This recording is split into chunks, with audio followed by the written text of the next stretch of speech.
আমি যে তোমাদের কত ভালোবাসি আই কান্ট এক্সপ্লেন, আমি ব্যাখ্যা দিতে পারবো না। তবে হ্যাঁ, আজকে যত কথা বলবো, যত আয়াত বলবো, যত হাদিস থাকবো, যুবকদের জন্য কিছু স্পেশাল কথা আজকে অবশ্যই থাকবে। বলেন সবাই ইনশাআল্লাহ। আমার মুরব্বী আব্বাজান, যুবক ভাইরা, আপনারা সবাই ঠিক আছেন তো? প্রথম স্লোগান দিবেন আমার আব্বাজান এবং বিবাহিত ভাইরা, যাদের বউ আছে তারা। দেখবা আছে সিঙ্গেলরা হেরে যায় না বিবাহিতরা হেরে যায়। বিবাহিত ভাইরা জাস্ট আপনারা তাকবীর দেন। বিবাহিত ভাইরা মুরব্বী আব্বাজানেরা লিল্লাহি তাকবীর। মুরব্বী মুরব্বী আপনি বসেন বসেন, দাঁড়াতে হবে না, দাঁড়াতে হবে না। আপনার সাউন্ড খুব ভালো আছে মাশাআল্লাহ। এবার আমার প্রিয় যুবক ভাইরা, বউ নাই, সামনে শীতকাল, খুব কষ্টে আছে, খুব কষ্টে আছে। দেখি আজকে কে জিতে। লিল্লাহি তাকবীর। বিবাহিতরা ফেল। সাউন্ড অনেক ভালো আমাদের সিঙ্গেল ভাইদের। ঢুকে যেতে চাই, but before I start my speech, আমি আমার আলোচনা শুরু করার পূর্বে একটা অ্যানাউন্সমেন্ট বা ঘোষণা দিতে চাই সকল শ্রোতার উদ্দেশ্যে। অনেকে আমাকেও ভালোবাসে, আমার জামাও ভালোবাসে, অনেকে আমার টুপিও ভালোবাসে। হ্যাঁ, তো দেখেন, আমি আমার নিজের একটা টুপি, যেটা পরে আমি অনেক সময় ওয়াশ করেছি, মাহফিল থেকে যাওয়ার পথে যুবকরা হুজুর থামেন, টুপিটা দেন, আমার খুব ভালো লাগে টুপিটা আপনার। তো একটা টুপি আজকে নিয়ে আসছি for everyone, but one person will get this reward. একজন জাস্ট পাবে। ये नसीब की बात है, तकदीर की बात है, हर किसी को मिलने वाला नहीं है। যার ভাগ্যে আছে সেই পাবে। তবে হ্যাঁ, এই টুপিটা পুরস্কার পাওয়ার জন্য একটা শর্ত আছে। শর্তটা হচ্ছে, আমি যেই আলোচনার বিষয়বস্তু সিলেক্ট করেছি আছে কথা বলার জন্য, যদি কোনো যুবক কিংবা কোনো মুরব্বী আব্বাজান আমার কথাগুলোকে চাইলে আপনি ফোনেও লিখতে পারেন। সোনামণি, তুমি আসলে নতুন মনে মাহফিলে আসছো ভাই, সাউন্ড করা যাবে না। আমি বলছি, যে টুপিটা পেতে চান আমার ওয়াজ চাইলে আপনি নোটবুকে লিখতে পারেন অথবা মোবাইল ফোনে নোটও করতে পারেন। তবে শেষে গিয়ে যে প্রশ্নগুলো করব, যদি কোনো যুবক কিংবা মুরব্বী আব্বাজান আমাকে উত্তরগুলো করতে পারেন, আমার ওয়াজ থেকেই হবে, আউট অফ সিলেবাস হবে না, ইন সিলেবাস হবে। যদি কেউ আমার ওয়াজটা শেষ পর্যন্ত শুনে আমাকে বলতে পারেন, তাকে আমি এই ওলামা ইকরামদের সামনে, যুবকদের সামনে, মিডিয়ার সামনে সম্মানের সঙ্গে আজকে টুপিটা পরায় দিব। রাজি আছেন তো ইনশাআল্লাহ? আর যেই যুবক এই টুপিটা পুরস্কার পাবে, এতগুলো মিডিয়ার সামনে সবাই তো আপলোড দিবে কালকে সকালে, তোমার বিয়ে কনফার্ম। মেয়ের বাপ বলবে wow, just looking like a wow ছেলে, হ্যাঁ, তোমার সঙ্গে বিয়েটা কনফার্ম হয়ে যাবে। অতএব অন্তত বিয়ের জন্য হলো এই শীতকালে ওয়াজটা মন দিয়ে শুনবা। রাজি আছেন তো ইনশাআল্লাহ? এই যে প্রজেক্টর নিয়ে কিন্তু অনেক রকম কথা বলা আমাদের মাঝে আছে। আমি একটা কথা আজকে না বলে পারছি না। আমাদের ওয়াজ শুনে দেখে যদি কারো ভেতরে নফসের কোনো বাজে চিন্তা আসে, কোনো অ্যাট্রাকশন ফিল হয়, তাদের জন্য উচিত আমাদের চেহারা না দেখে অডিও ওয়াজ শোনা। আমি এটাকে আপনাদের সামনে ওপেনলি ডিক্লেয়ার দিচ্ছি। আমার ভিতরে কোনো হিংসা নাই, অহংকার নাই, ব্যক্তিত্ববোধের কোনো বড়াই আমার ভিতরে নাই। আমার কথা হচ্ছে, যদি আপনার আমাকে দেখে কোনো বাজে অ্যাট্রাকশন কাজ করে, আপনি আমার ফেস নয় অডিও শোনেন। যদি অডিও শুনেও কোনো মায়া আসক্তি কাজ করে, অডিও শোনাও জায়েজ নেই। বরং আপনি তাকে শুনবেন, তাকে দেখবেন, যাকে দেখলে আপনার আকর্ষণ কম, হেদায়াত আসে বেশি। ঠিক কিনা বলেন? প্রিয় বোন মায়েরা, আমি আপনার কাছে ক্ষমা চাচ্ছি, যতটুকু আছে মাইক্রোফোন কম আছে, খুব বেশি নেই। আপনারা একটু ধৈর্য ধারণ করে যা ওয়াজ শোনা যায় অডিও তো ফোকাস করেন, চেহারা দিকে ফোকাস করবেন না। আল্লাহ আমাদেরকে বোঝার তৌফিক দিক। সকলেই পড়া আমিন। আকরিমু আসহাবি ফাইন্নাহুম খিয়ারুকুম। আল্লাহর হাবিব বলেছেন, রেসপেক্ট মাই কম্প্যানিয়ন, তোমরা আমার সাহাবা ইকরামকে সম্মান করো। ফাইন্নাহুম খিয়ারুকুম, because they are the best of you, তারা তোমাদের মাঝে সবচেয়ে সেরা। তারপরে তারা যা তারপরে আসছে, তারপরে তারা যা তারপরে আসছে। সুম্মা ইয়াযহারুল কাযিব, তারপরে মিথ্যা প্রকাশিত হবে। অতএব এর দ্বারা বোঝা যায়, নবীর পরে সবচেয়ে স্ট্যাটাস বেশি, সবচেয়ে সম্মান বেশি, তারাই হচ্ছে সাহাবা ইকরাম। সুবহানাল্লাহ পড়েন।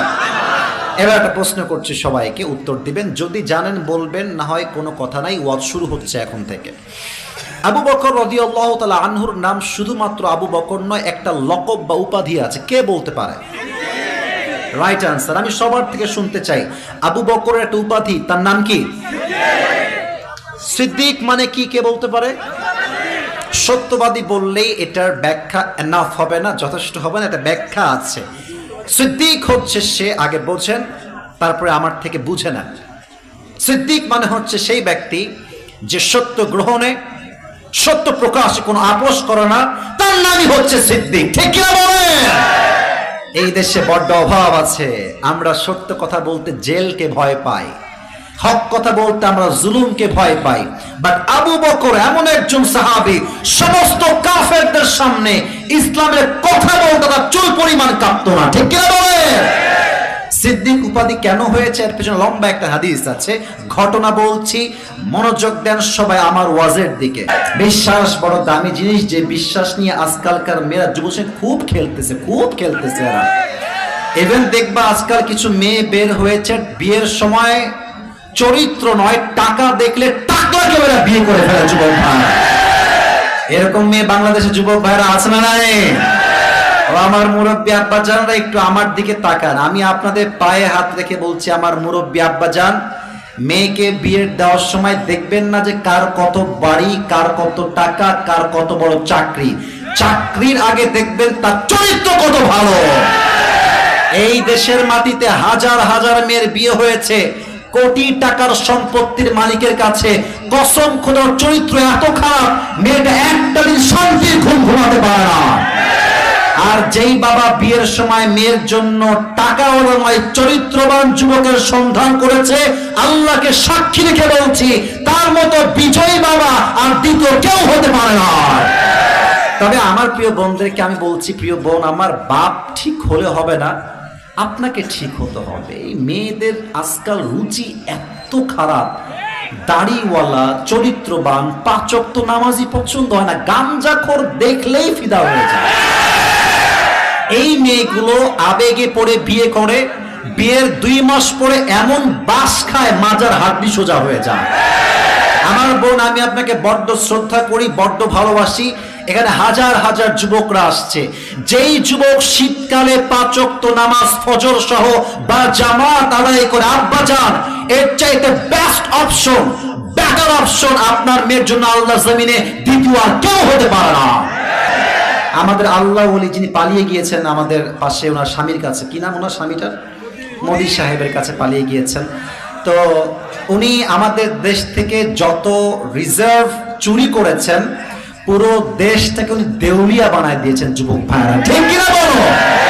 আচ্ছা, ঢাকা একটা বিশাল বড় মেট্রো লেন আছে, আপনারা সবাই শুনেন নাই? ট্রেন। উনি কি বলেছিলেন যে 1 বছর লাগবে, কত কোটি লাগবে আমি আর বললাম না, বাট সেই বাজেট কমে আমি শুনলাম মাত্র 20 কোটি বা তারও কমে পুরোটা ঠিক হয়ে গেছে। তাহলে আপনি বোঝেন যে এই 15 বছরে কত বিলিয়ন ডলার দেশের বাইরে পাচার হয়েছে। তবে ওদের কথা শুনলে মনে হবে, ইয়ার ইয়ে তো अभी क्या अभी जन्नत से दुनिया में भाग क्या ही है यार। আমাদের কাউয়া কাদের একটা আছে না, এর কথা শুনলে মনে জুতা দিয়ে পিটা যুবক ভাইরা একেবারে। এরা আমাদের নেতা হয় কেন, যোগ্যতা দেওয়া ভালো যুবক ভাইরা। ঠিক আছে, যে মুরব্বী বা যেই যুবক পুরস্কার পেতে চান, নিজেকে প্রস্তুত করেন পুরস্কার পাওয়ার জন্য। তুমি পারবা তো ইনশাআল্লাহ? আসো, তোমরা বসো, তোমাদের সুযোগ দিব, সে না পারলে তোমাকে সুযোগ দেওয়া হবে। আসো, দৌড় দাও। আরে ইয়ার জোর সে আও, দৌড় কে আ যাও। আবার সালাম দাও জোরে সোরে। আসসালামু আলাইকুম ওয়া রাহমাতুল্লাহ। ওয়ালাইকুম আসসালাম ওয়া রাহমাতুল্লাহি ওয়া বারাকাতুহু। প্রিয় ভাই, তুমি আমাকে বলো তো, আজকে আমরা যে সাহাবীর জীবন থেকে কথা বলেছি, সার সংক্ষিপ্ত কথা, সাহাবীর নাম কি ছিল? হযরত আবু বকর রাদিয়াল্লাহু আনহু। মারহাবা বলেন। I forgot to mention the rule, নিয়ম বলতে ভুলে গেছি। ওকে আমরা সুযোগ দিব 3 times, 3 বার। পারলে পারলো, না পারলে নাই। দ্বিতীয় কথা হচ্ছে, ও যখনই উত্তর দিয়ে দিবে, জাস্ট টু মোটিভেট হিম, জাস্ট টু অ্যাপ্রিসিয়েট হিম, তাকে উদ্বুদ্ধ করতে, শক্তি যোগাতে, সকল শ্রোতারা এক বাক্যে বলবেন মারহাবা। বলেন একবার, লেটস গেট প্র্যাকটিস টুগেদার, বলেন সবাই মারহাবা। তাহলে আবু বকর জীবনে আমরা বলেছি, বলো আবু বকরের একটা উপাধি কি ছিল? কেউ বলবেন না। হ্যাঁ কি ছিল আবু বকর উপাধি কি ছিল নামের শেষে? হাতে বলেন না, আপনারাও পারবে, হাতে উঠাই বলো। ভয় নাই রে ভাই, কোনো ভয় নাই। কি? সিদ্দিক। সিদ্দিকের সিদ্দিক মানে কি? শক্তিবান। হ্যাঁ তোমরা বলো, না পারলে আমি দিব, সমস্যা নাই তো, নাও পারতে পারে, সমস্যা নাই। সিদ্দিক মানে কি?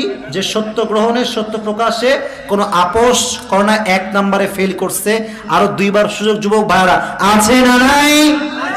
আগেই পারবে না, বাদ দেন, ওকে নামান, এটা কইরেন না, দেখা যাক পারে কিনা। দোয়া করে আল্লাহকে তৌফিক দান করুক, আমরা পড়ি আমিন।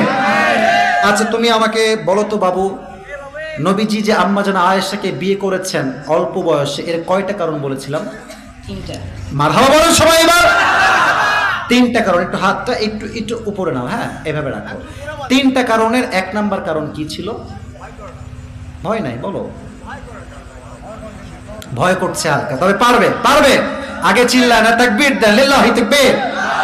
তুমি একটা কারণ বললেই তুমি পাস, তোমার বয়স খুবই কম। বলো একটা কারণ, বলো। একটা কারণ হচ্ছে আল্লাহ তাআলা নিজে ওহী দিয়েছেন, বিধায় তিনি বিয়ে করেছেন। সুবহানাল্লাহ পড়ুন আপনারা সবাই। আচ্ছা তুমি 2বার আটকালা। 3 নাম্বার বিষয় তোমাকে আমি জিজ্ঞেস করছি, বলো তো নবীজির হিজরতের সাথী কে ছিল? হযরত আবু বকর রাদিয়াল্লাহু আনহু। এবার মারহাবা বলেন। উনি এই হিজরত করতে গিয়ে আমাদেরকে কি শিক্ষা দিয়েছেন? খুবই সহজ কিন্তু এটা। নবীর জন্য জীবন দেব। হ্যাঁ তবু তবু হ্যাঁ চুপ করে থাকেন, বলছে কিন্তু অর্ধেক বলে ফেলেছে। তবু নবীর সম্মান, নবীর সম্মান রক্ষা করে। মারহাবা বলেন। আরে ভাই যা বলছো কোনো বড় আলেম না, হাফেজ না, বিশাল বড় কোনো মানে গ্রহণযোগ্য ব্যক্তি না, বয়স খুবই কম। ও যা বলবে তাই তো, নূরুন আলা নূর। মারহাবা বলেন। আচ্ছা তোমাকে শেষ কথা বলছি, এটা পারলেই তুমি পাস, খুবই সহজ করে দিচ্ছি। তুমি বলো আবু বকরের হৃদয়ে এই যে একটা চিন্তা, ওনার যে বেতন উনি করেছেন, এটা কি উনি কমিয়েছেন না বাড়িয়েছেন? আপনার কেউ বলবেন, ওই বলবে কমিয়েছেন। কমিয়েছেন, বলছে বাড়াইতে পারতেন। বলেন বা থামেন থামেন, বলো কেন বাড়িয়েছে, কমাইছেন কেন? আল্লাহর ভয়। মারহাবা বলেন। উনি চাইলে বেতন বাড়াতে পারতেন, কমিয়েছেন কেন? আল্লাহর ভয়। কারণ আল্লাহ তাকে বিচারে কাঠগড়ায় দাঁড় করাবে, এই ভয়ে তিনি রাষ্ট্রের 1 পয়সা চুরি করে নাই। ঠিক কিনা বলেন? আল্লাহ তাআলা ওকে কবুল করুন, সকলেই পড়া আমিন। 2বার আটকাইছে তবু পেরে গেছে। তোমরা যারা দাঁড়াইছিল সবাই দোয়া থাকবে, ভালোবাসা থাকবে। এই সোনামণি বসো, ওখানেই বসো। আমি দোয়া, তোমার নামটা কি বলো দেখি? সাজ্জাদুল হোসেন সৌরভ। সৌরভ। আল্লাহকে ইসলামের খাদেম হিসেবে, দায়ী হিসেবে কবুল এবং মঞ্জুর করুন, সকলেই পড়াবে। তোমার টুপিটা খুলে এই টুপিটা তোমাকে পড়ায় দিয়ে আসো। হুজুর একটু আপনি আসলেও ভালো, একটু যদি সোবতের জন্য, বরকতের জন্য। আচ্ছা মাশাআল্লাহ। আচ্ছা আমিও দাঁড়াই। কেউ কি মারহাবা বলবেন না জোরে সোরে? আচ্ছা মাশাআল্লাহ। হুজুর আপনারা ধরেন, একটু ধরেন। মাশাআল্লাহ মাশাআল্লাহ মাশাআল্লাহ, মারহাবা বলেন সবাই। আল্লাহ তাআলা ওকে কবুল করুন, সকলে মন করে পড়া আমিন। এই মাইকটা দেখে এখানে বসে পড়ো, এখানেই বসে পড়ো বাবু। আমরা ভেবেছিলাম হয়তো বা পারবে না, বাট একটা বিষয় কি জানেন, আপনি সাহস জোগালে একজন না পারা মানুষও পেরে যায়। ঠিক কিনা বলেন?